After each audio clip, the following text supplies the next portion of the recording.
마태복음 1장 23절 말씀입니다. 이 말씀 우리 다 같이 합독하여 읽겠습니다. 보라, 처녀가 잉태하여 아들을 낳을 것이요 그 이름은 임마누엘이라 하리라 하셨으니 이를 번역한즉 하나님이 우리와 함께 계시다 함이라. 아멘.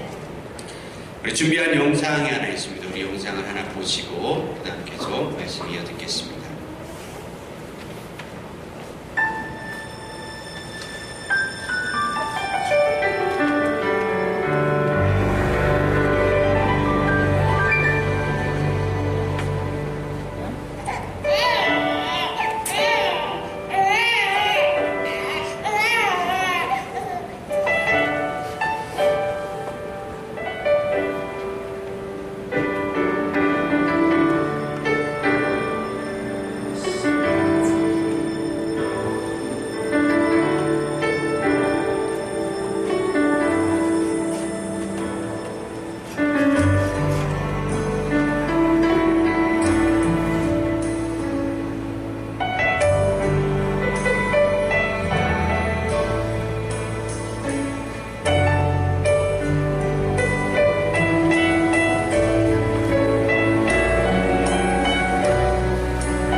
이 12월에 우리는 예수님께 집중하고 있습니다. 우리의 크리스마스는 좀 세상과는 다르게 원합니다.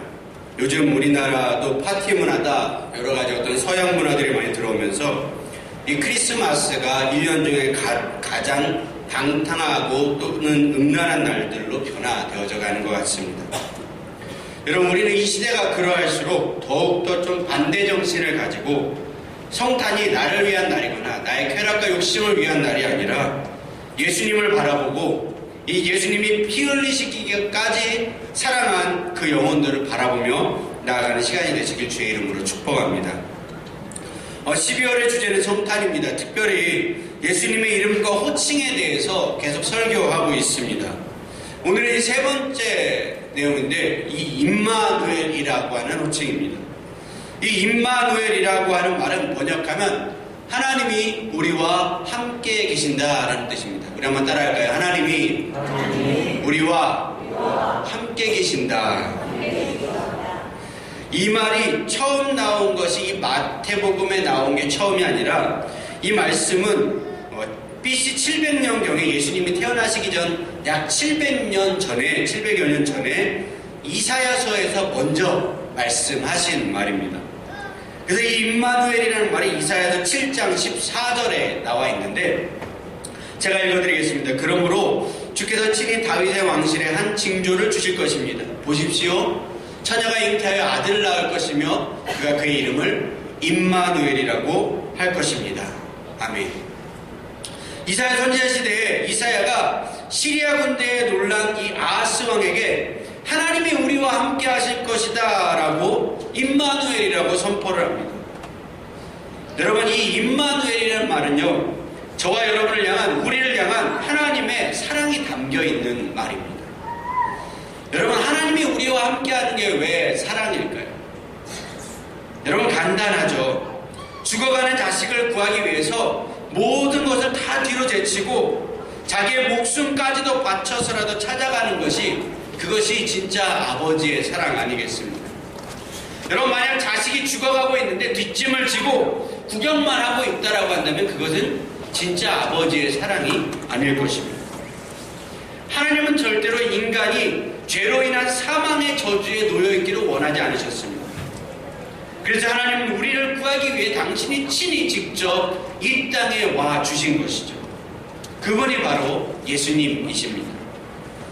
그분은 이렇게 말씀하신 것입니다. 내가 너를 그냥 이대로 죽게 내버려 두지 않겠다. 이런 하나님의 분명한 의지와 사랑이 담겨 있는 말이 바로 이 임마누엘이라고 하는 말이죠.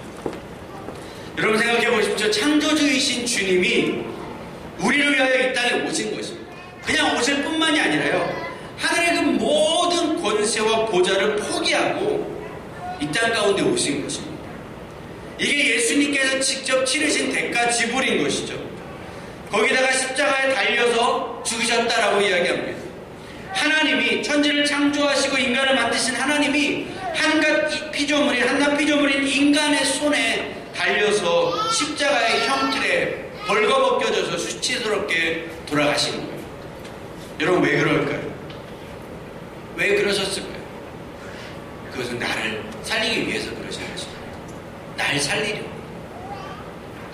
저와 여러분을 살리기 위해서 오셨다라는 것입니다. 여러분, 이게 사랑 아니겠습니까? 얼마 전 부산에서 화재가 났더라고요. 참 안타까웠습니다. 보니까 아빠가 출장 나가 있는 사이에 밤에 엄마와 아이들만 있는데 집에 불이 난 거예요. 엄마와 딸 셋이 있는데 첫째는 그냥 방에 있고 둘째와 셋째를 엄마가 베란다로 데리고 나와가지고 119에 신고를 했다고.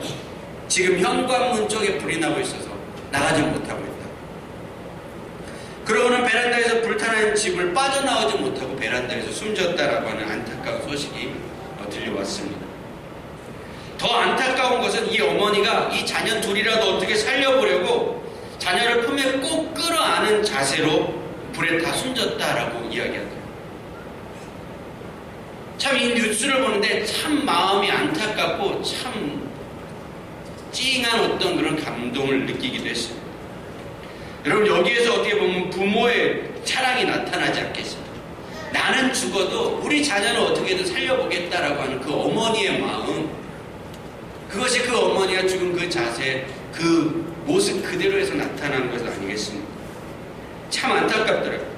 그 아버지가 하루아침에 아내와 자녀들을 다 잃어버리고 우는데 그 모습을 보니까 참 마음이 찡하더라고요. 여러분, 부모의 사랑은 이런 것이겠죠. 나는 죽어도 내 아들 내 딸은 좀 살려보자. 여러분, 하나님은 우리 아버지이십니다. 여러분, 믿으십니까?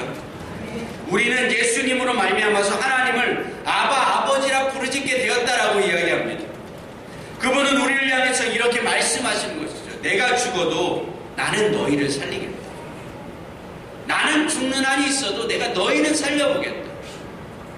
여러분, 이것이 하나님의 사랑이신 거죠. 그래서 그분이 직접 이 땅에 오신 것이죠. 내가 너희와 함께 하겠다. 여러분, 우리가 이와 같은 사랑을 받은 자들입니다. 여러분, 믿으십니까? 믿으십니까? 그러니까요, 이 성탄은요, 대충 나가서 연인들끼리 데이트하고 이벤트하고 음란하며 방탕한 일들을 저지르는 그런 날이 아니라, 이 성탄은 나를 위하여 이 땅에 오신 그 아기 예수님, 나를 위해 모든 것을 포기하고 십자가를 져주신 그 아기 예수의 초라한 마구간의 탄생이지만 그 무엇보다도 위대한 그 희생이 담겨있는 그 예수님을 바라보는 날이 바로 이 성탄절인 것입니다. 여러분, 얼마나 감사한 일입니까? 죄로 인하여서 죽을 수밖에 없는 우리를 살리기 위해서 그분이 친히 이 땅에 오신 거예요. 우리의 절망적인 상황을 해결해 주기 위해서 오셨다라는 것입니다. 임마누엘. 이 말씀에는 절망 가운데 놓여있는 우리에게는 한 줄기 희망을 전해주는 메시지인 것입니다. 여러분, 이사야 시대에요, 이 말씀을 직접 들은 아하스 왕은 이 말을 믿지 못했습니다. 여러분, 저와 여러분은 어떻습니까? 여러분, 이 말이 믿어지십니까? 예수님이 오시고서 2000년이 지난 지금, 이 임마누엘이라는 말이 선포된 지 2700여 년이 지난 지금, 여러분, 이 임마누엘, 하나님이 우리와 함께 하신다라고 하는 이 신앙 고백이 저와 여러분의 신앙 고백이시냐라는 것입니다.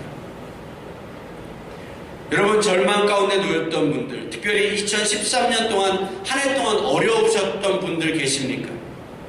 진짜 절망 가운데 놓일 수밖에 없었던, 아무리 발버둥 치고 헤어나오려고 해도 헤어나오지 않는 그런 절망적인 상황 가운데 있었던 분이 혹시는 계십니까? 사는 게 정말 너무 힘들고 고돼가지고 포기하고 싶은 생각이 수도 없이 들었던 그런 분들이 혹시 계십니까? 주변 사람들은 편하게 있어, 편하게 있어, 편하게 있어, 그렇게 얘기하지만 절대 편해지지 않는 2013년을 보내셨던 분이 혹시 계시지 않습니까? 여러분, 임마누엘, 그 하나님이 저와 여러분과 함께 하십니다. 여러분, 그 하나님 함께 하심으로 인해서 여러분 힘을 내시고 용기를 가지시길 주의 이름으로 축복합니다. 얼마 전에 연예인 중에 길이라는 가수가 자신의 어려웠던 시절을 좀 이야기하더라고요. 초등학생 때 아버지가 쓰러지고 유아지능이 되셔가지고 말도 못하고 걷지도 못하고, 근데 어머니는 그 아버지 좀 낫게 하시겠다고, 걸어보게 해주시겠다고, 좀 말 좀 하게 하시겠다고 정말 그 아버지를 보살피며 케어하면서 안 해본 일이 없었답니다. 모든 부업들 다 해보고, 눈알 붙이고, 뭐 다 단추 달고, 지하 단칸방에서 6 식구가 살면서 심지어는 어머니가 쓰레기 봉지 하나 큰 거 들고 오면 거기에서 반도체 칩을 골라내는, 쓰레기 잔뜩한 그곳에 반도체 칩을 골라내는 그런 일들도 했었다라고 합니다. 이 친구가 수능이 끝나고 아버지가 돌아가셨는데 그 아버지 좀 살려보겠다던 그 어머니가 그 아버지 죽으신 그 묘소를 바라고 그렇게 얘기하더랍니다. 여보, 하늘나라에서는 아프지 말고 잘 살아. 나 좀 오래 있다 갈게. 훌륭한 애들한테 호강 좀 받으며 살다 갈게. 하늘나라에서 아프지 말고. 이런 말을 했다고 합니다. 이 말이 길이라는 사람이 가수가 되기로 결정했었던, 음악을 하게 됐던 계기였다라고 이야기합니다. 어머니를 호강시켜드리기 위해서. 내가 할 수 있는 게 무엇일까? 어떻게 보면 굉장히 절망적인 상황이죠. 그렇게 어머니는 노력하고 온 가족이 다 모든 노력들을 다 쏟아부었는데 결과는 무엇입니까? 아버지가 돌아가시고, 일어서서 걸으시라고 했던 건데 아버지가 돌아가시고, 근데요, 이 가족이 거기서 포기하지 않았다. 보통 사람들은 거기에서 절망을 느끼고 그 상황 가운데서 모두 쓰러지고 엎어질지 모르겠지만 이 어머니 한마디, 나 이제 호강할게라고 한 한마디가 온 가족이 살게 하는 힘이 되어졌다는 거죠. 여러분, 진짜 어떻게 보면 절망과 같은 상황이 왔을 때 포기한다라고 한다면 진짜 거기서 우리는 모든 것이 끝이 나겠죠. 하지만 절망의 상황을 딛고 일어서려고 노력하는 사람들에게는 그 절망은 절대 끝이 아닙니다. 오히려 그 절망에서 우리는 희망을 발견하게 되어질 것입니다. 여러분, 우리 인생 가운데 혹시 2014년 절망적인 상황이 있었습니까? 여러분, 포기하지 마십시오.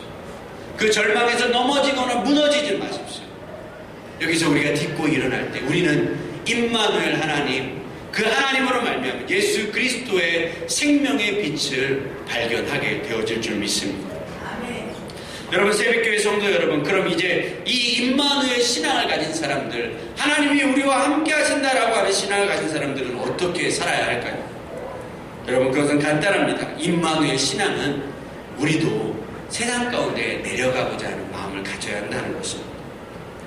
주님이 하늘의 모든 보좌를 버리고 이 땅에 오신 것처럼 우리도 내 삶의 모든 안정감들을 다 뒤로하고 희망을 잃어버린 사람들, 절망 가운데 있는 사람들을 찾아가서 내가 당신과 함께하겠다라고 선포하는 것입니다. 그들이 어려울 때 그들과 함께 해주어야 한다는 것입니다. 여러분, 많은 신앙인들이요, 산의 정점에 머무르려고 합니다. 모세와 같이 하나님의 얼굴을 본다던가, 아니면 변화산 같은 곳에서 예수님의 어떤 변화된 모습을 경험하는 그런 기적들을 체험하는 그 장소에서 머무르기를 원한다는 것입니다. 베드로가 그렇게 말하죠. 여기에서 초막 셋을 짓고 하나는 예수님을 위해, 하나는 모세를 위해, 하나는 엘리야를 위해 짓고 우리 같이 살자. 여러분, 이게 어떻게 보면 모든 성도들의 마음이 아닌가 생각합니다. 하지만 예수님의 가치관은 절대 그렇지 않습니다. 예수님은 그 변화산에서 내려가자 이야기하십니다. 많은 신앙인들이 변화산에 어떤 신앙의 카타르시스 가운데 머물러 있으려고 합니다. 어떤 체험이 있으면 영적 체험, 영적 경험, 영적 황홀감에 사로잡혀서 그 장소에 머무르려 한다는 것입니다. 그래서 교회를 떠나지 않으려고 하는 사람들도 있더라고요. 물론 모이는 것이 나쁘다는 것은 아닙니다. 하지만 교회에 머물러 있어서는 안 됩니다. 성경은 말합니다. 모이기를 힘쓰라 이야기합니다. 하지만 그 말이 교회에 죽치고 있으라는 얘기는 아닙니다. 흩어졌다가 다시 모이라는 것이죠. 모였다가 흩어졌다가 다시 모이라는 것이죠. 할렐루야, 할렐루야. 여러분, 교회는 세상의 빛이 되어줘야 합니다. 여러분, 우리가 산 위에 머무르는 그런 시장에 머물러 있지 마시길 주의 이름으로 축복합니다. 내려가야 합니다. 그리고 세상에 있는 사람들과 함께 있어주는 것, 절망 가운데 놓여있는 그 사람들과 함께 있어주는 것, 그것이요 임마누엘의 신앙인 것입니다. 여러분, 그런데요, 예수님이 내려가자마자 어떤 일이 벌어진지 아십니까? 변화산에서 예수님이 그 기적적인 변화의 용모를 체험하고 그 다음에 내려가시는데 어떤 일이 발생했냐면, 하지만 절망의 상황을 딛고 일어서려고 노력하는 사람들에게는 그 절망은 절대 끝이 아닙니다. 오히려 그 절망에서 우리는 희망을 발견하게 되어질 것입니다. 여러분, 우리 인생 가운데 혹시 2014년 절망적인 상황이 있었습니까? 여러분, 포기하지 마십시오. 그 절망에서 넘어지거나 무너지지 마십시오. 여기서 우리가 딛고 일어날 때 우리는 임마누엘 하나님, 그 하나님으로 말미암아 예수 그리스도의 생명의 빛을 발견하게 되어질 줄 믿습니다. 아멘. 여러분, 새벽교회 성도 여러분, 그럼 이제 이 임마누엘 신앙을 가진 사람들, 하나님이 우리와 함께 하신다라고 하는 신앙을 가진 사람들은 어떻게 살아야 할까요? 여러분, 그것은 간단합니다. 임마누엘 신앙은 우리도 세상 가운데 내려가고자 하는 마음을 가져야 한다는 것입니다. 주님이 하늘의 모든 보좌를 버리고 이 땅에 오신 것처럼 우리도 내 삶의 모든 안정감들을 다 뒤로하고 희망을 잃어버린 사람들, 절망 가운데 있는 사람들을 찾아가서 내가 당신과 함께하겠다라고 선포하는 것입니다. 그들이 어려울 때 그들과 함께 해주어야 한다는 것입니다. 여러분, 많은 신앙인들이요 산의 정점에 머무르려고 합니다. 모세와 같이 하나님의 얼굴을 본다던가 아니면 변화산 같은 곳에서 예수님의 어떤 변화된 모습을 경험하는 그런 기적들을 체험하는 그 장소에서 머무르기를 원한다는 것입니다. 베드로가 그렇게 말하죠. 여기에서 초막 셋을 짓고 하나는 예수님을 위해, 하나는 모세를 위해, 하나는 엘리야를 위해 짓고 우리 같이 살자. 여러분, 이게 어떻게 보면 모든 성도들의 마음이 아닌가 생각합니다. 하지만 예수님의 가치관은 절대 그렇지 않습니다. 예수님은 그 변화산에서 내려가자 이야기하십니다. 많은 신앙인들이 변화산에 어떤 신앙의 카타르시스 가운데 머물러 있으려고 합니다. 어떤 체험이 있으면 영적 체험, 영적 경험, 영적 황홀감에 사로잡혀서 그 장소에 머무르려 한다는 것입니다. 그래서 교회를 떠나지 않으려고 하는 사람들도 있더라고요.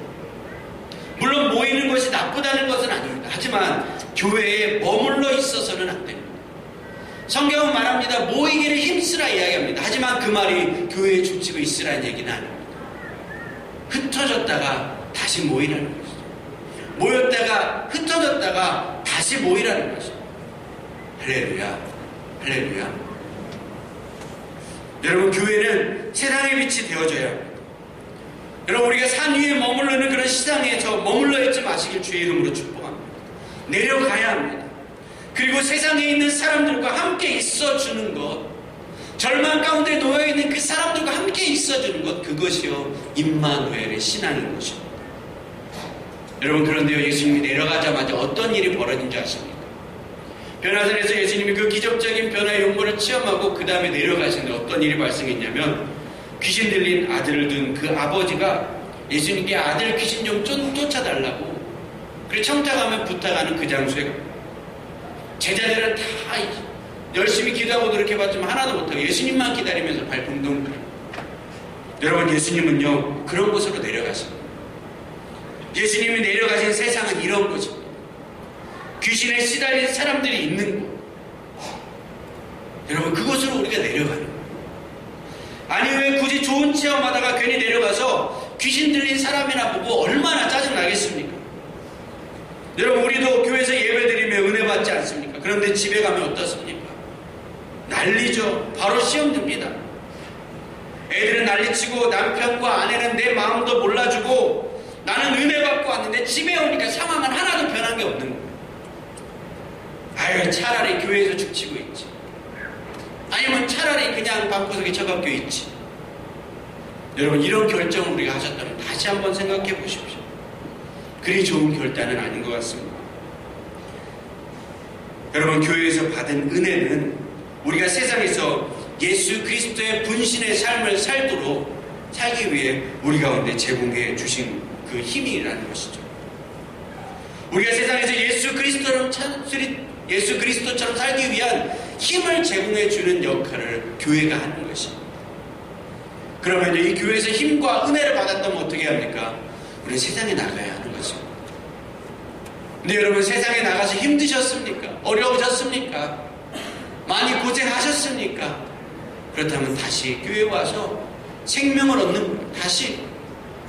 다시금 예수 그리스도의 사랑과 그분의 생명을 내 영육간에 충만하게 채워놓는 거예요. 그럼 어떻습니까? 머물러 있는 것입니까?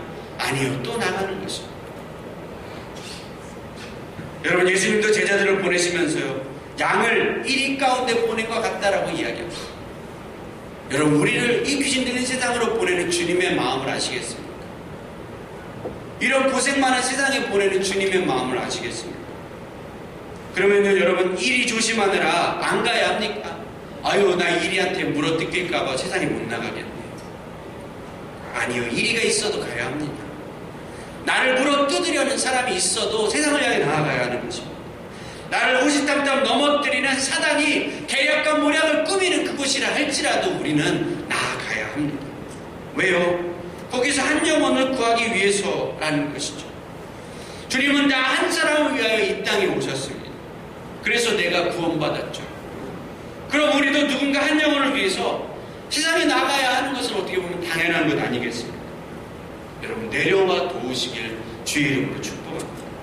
내려오십시오.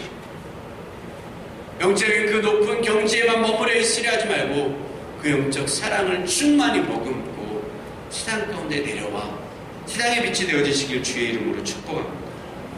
임마누엘의 하나님을 믿으신다면 저와 여러분이 세상의 임마누엘이 되어지시길 주의 이름으로 축복합니다. 말씀을 맺습니다. 이사야서 41장 10절에서 14절 말씀을 제가 읽어드리겠습니다. 두려워하지 말라. 내가 너와 함께함이라. 놀라지 말라. 나는 내 하나님이 됨이라. 내가 너를 굳세게 하리라. 참으로 너를 도와주리라. 참으로 나의 의로운 오른손으로 너를 붙들리라. 보라, 내게 노하던 자들이 수치와 욕을 당할 것이요 너와 다투는 자들이 아무것도 아닌 것 같이 될 것이라. 멸망할 것이라. 내가 찾아와도 너와 싸우던 자들을 만나지 못할 것이요 너를 치는 자들은 아무것도 아닌 것 같고 허무한 것 같이 되리니 이는 나 여호와 너의 하나님이 내 오른손을 붙들며 내게 이르기를 두려워하지 말라. 내가 너를 도우리라 할 것임이라. 아멘. 여러분, 제가 이 말씀을 메시지 성경을 한번 찾아봤습니다. 그래서 이 메시지 성경으로 나오는 말씀을 좀 읽어드리겠습니다. 겁먹지 마라. 내가 너와 함께하고 있다. 두려워할 것 없다. 내가 너의 하나님이니 내가 내게 힘을 줄 것이다. 너를 도와주리라. 내가 너를 붙들어 줄 것이다. 꽉 붙잡아 주리라. 두고 보아라. 너를 푸대접했던 자들 천대받게 될 것이다.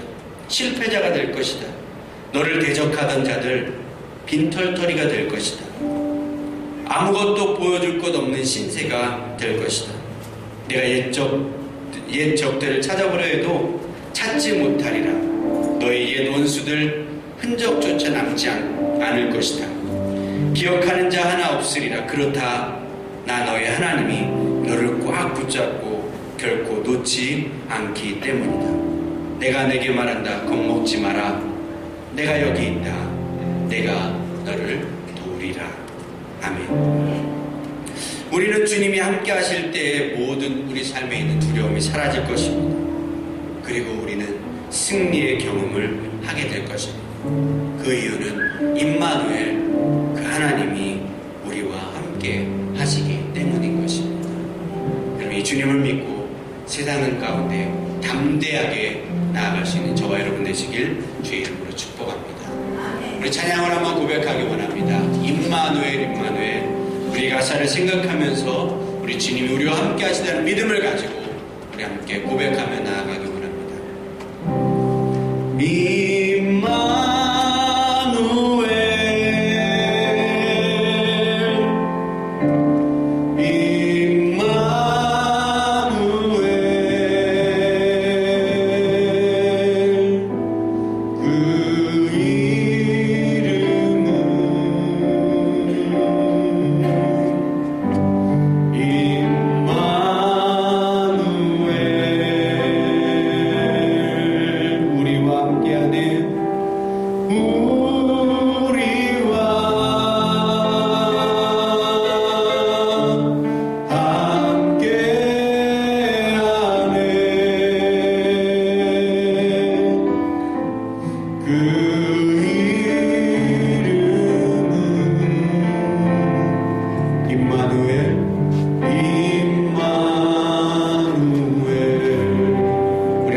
믿음과 확신을 가지고